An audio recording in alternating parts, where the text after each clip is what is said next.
તો વડનગરના પનોતા પુત્ર વડાપ્રધાન નરેન્દ્ર મોદીના 75મા જન્મદિવસની ઉજવણી કરવામાં આવી છે। જ્યાં જન્મદિવસની ઉજવણી વડનગર ખાતે જીએમઈઆરએસના હોસ્પિટલથી અંગદાન અને નેત્રદાનથી જાગૃતિ માટે ભવ્ય રેલીનું આયોજન કરવામાં આવ્યું। જેમાં સામાજિક કાર્યકર શોભાભાઈ મોદી, ઊંઝાના ધારાસભ્ય કિરીટભાઈ પટેલ, ડોક્ટર કૃષ્ણા પ્રસાદ કુડુલુ અને ડોક્ટર હર્ષિત પટેલ, ડોક્ટર સુનિલ ઓઝા સહિતના મહાનુભાવોએ રેલીને ફ્લેગ ઓફ કરી અને દેહદાન તેમજ અંગદાન માટે શપથ લેવડાવ્યા હતા।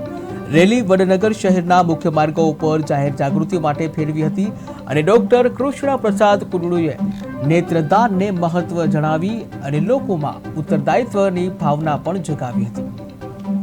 કરવામાં આવેલું છે, જેમાં સ્ત્રીઓ માટે બ્રેસ્ટ કેન્સર, સર્વાઇકલ કેન્સર તથા બીજા નાના બાળકો માટે વેક્સિનેશનની અવેરનેસ, તેમના ખોરાક પોષણયુક્ત ખોરાકની અવેરનેસ તથા જે બિનચેપી રોગો છે એમાં બ્લડ પ્રેશર, ડાયાબિટીસ, મેદસ્વીતા, આ તમામ વ્યસન મુક્તિ અંગેની પણ એક ઝુંબેશ ચાલુ કરવામાં આવેલ છે। આ બધું જ 15 દિવસ સુધી હોસ્પિટલ ખાતે નિઃશુલ્ક તમામ દર્દીઓને નિઃશુલ્ક નરેન્દ્રભાઈ મોદી સાહેબનો 75મો એક લેન્ડમાર્ક જન્મદિવસ છે અને સમગ્ર રાજ્યમાં ખૂબ જ ઉત્સાહ લોકોમાં દેખાઈ રહ્યો છે। ગામે ગામ નાના મોટા કાર્યક્રમોમાં લોકો उत्साहपूर्वक भाग ले रहा है। आज नरेंद्र भाई ने 75वां जन्मदिवस निमित्ते खूब खूब चाहता हूँ, क्योंकि मैं 5 साल से ये अस्पताल को आ रहा हूँ। ये जीएमआरएस हॉस्पिटल इतना छोटा गांव है वडनगर, मैं कर्नाटक में हूँ। हमारा कर्नाटक में छोटा गांव में एक छोटा अस्पताल है, बट इधर छोटा गांव में मेडिकल कॉलेज है।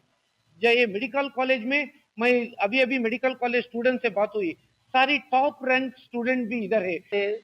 બ્રેસ્ટ કેન્સર, સર્વાઇકલ કેન્સર તથા બીજા નાના બાળકો માટે વેક્સિનેશનની અવેરનેસ, તેમના ખોરાક પોષણયુક્ત ખોરાકની અવેરનેસ તથા જે બિનચેપી રોગો છે એમાં બ્લડ પ્રેશર, ડાયાબિટીસ, મેદસ્વીતા, આ તમામ વ્યસન મુક્તિ અંગેની પણ એક ઝુંબેશ ચાલુ કરવામાં આવેલ છે।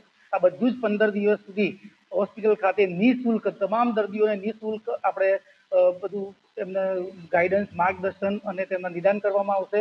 અને મોદી સાહેબના જન્મદિવસ નિમિત્તે એક જ વાત હોય કે આરોગ્યની દ્રષ્ટિએ લોકોની જે સમસ્યાઓ હોય એ સમસ્યાઓ વહેલી તકે હલ થાય, એમને લાંબા ગાળા સુધી સારવારના બધી વ્યવસ્થા થાય।